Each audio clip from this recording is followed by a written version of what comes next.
All right, so we're diving into a game with some serious playoff implications. Oh, yeah. Steelers versus Bengals, Week 13. Now, both teams came in needing a win, but the Bengals had a big obstacle to overcome. No Joe Burrow. Huge. Huge. I mean, you take a team's starting quarterback out of the equation, especially a quarterback of Burrow's caliber, it's an uphill battle. It's like trying to sail a ship with a hole in it, you know? Exactly. You're trying to bail water and navigate at the same time. So let's unpack this. First, the Steelers' offense. I mean, talk about a transformation. Right. Before this game, they were pretty one-dimensional. Kenny Pickett was throwing the ball 40, 50 times a game, and it wasn't working. Yeah, they were predictable. And that's exactly what their new offensive coordinator changed. Yeah, they brought in this run-first mentality, and suddenly Najee Harris is a factor again. It was practically invisible in the first part of the season. You know, right? It's like they forgot they had this super talented running back. And it wasn't just Harris. George Pickens, too. He finally got the opportunities to make those big plays downfield. Pickens is a beast. Give him some space, and he'll burn any defender.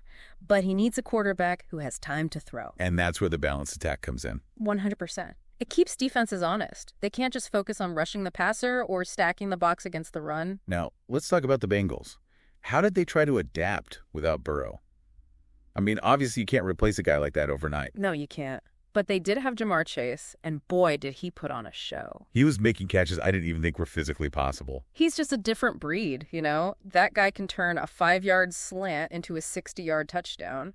But it felt like he was carrying the entire offense on his shoulders. He pretty much was. They had Jake Browning in at quarterback. Who, let's be honest, is not Joe Burrow. Not even close. So what could they have done differently, strategically, to give Browning more support?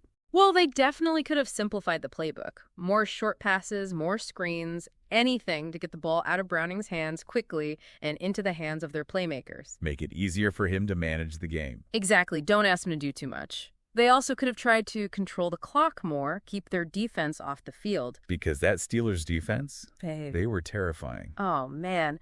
TJ Watt and Alex Highsmith were like sharks in a feeding frenzy. They were all over Browning. Those two were the difference makers in this game. Absolutely. Watt was unblockable. He was in the backfield on almost every play, disrupting everything. And then you've got Highsmith on the other side, equally relentless. They just overwhelmed the Bengals' offensive line. Like the Bengals' offense hit a steel curtain. Yeah, that's a good one. But you're right. It was that Steelers defense that won them this game. And we can't forget about special teams. Oh, yeah, absolutely. Special teams are so often overlooked, but they played a huge role in this one. The Steelers' punter was pinning the Bengals deep in their own territory all night long. Which made it that much harder for them to even get into scoring position. Exactly. Every drive was an uphill battle for them. So the Steelers get the win, inching them closer to that playoff spot. But for the Bengals, this loss raises a big question. Yeah, can they make a run without Burrow? It's going to be tough. They need to figure out their offense, and fast. Otherwise, this could be the beginning of a pretty rough stretch for them. Absolutely. This game was really fascinating, I think. Yeah. Not just because of the outcome, but because it felt like we were watching a changing of the guard in the AFC North. You know, you're right. We saw the Steelers reinvent themselves on offense. The Bengals struggled to adapt without their leader, and that Steelers defense just dominating. I think this game says a lot about the future of this division. It does. It raises so many questions. Can the Steelers keep this momentum going with their new offensive approach? Can the Bengals find a way to stay competitive without Burrow? And how will the rest of the division respond to these shifts in power? This is just the beginning, and I can't wait to see how it all unfolds.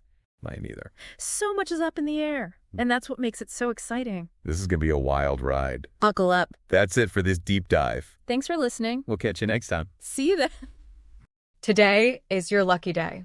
Today is the day that our $3 website works for you, paying you directly to your PayPal daily. Imagine $3 ongoing continuous payments to your PayPal account.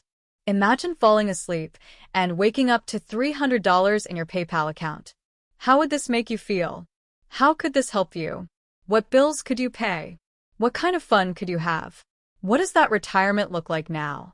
All for a one-time payment of $3. This website is DFY done for you, fully built and completely hosted, and never stops collecting payments for you. You have spent $3 on coffee on a regular, but that coffee won't help you create multiple streams of income. Click the link below.